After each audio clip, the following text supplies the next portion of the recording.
ஜப்பானின் bullet train ஒரு காலத்தில் மக்கள் தூங்க முடியாமல் செய்தது. ஆனால் அதை சரி செய்தது ஒரு பொறியாளர் இல்லை, ஒரு பறவை. நம்புவீர்களா?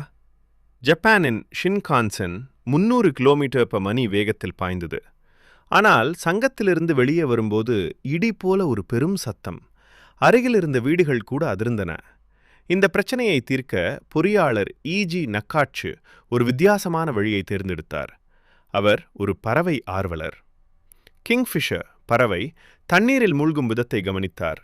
அதன் நீண்ட கூர்மையான அலகு காற்றிலிருந்து தண்ணீருக்கு சத்தமின்றி நுழைகிறது. அதே வடிவத்தை ட்ரெயின் முன்புறத்தில் பயன்படுத்தினார். முடிவு: இடி சத்தம் முழுவதும் மறைந்தது. வேகம் 10% அதிகரித்தது.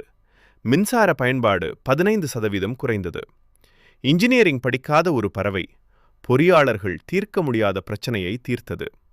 இயற்கை மனிதனை விட புத்திசாலி என்று நம்புகிறீர்களா? சப்ஸ்கிரைப் செய்யுங்கள். இயற்கை இன்னும் நிறைய கற்றுக் கொடுக்கிறது.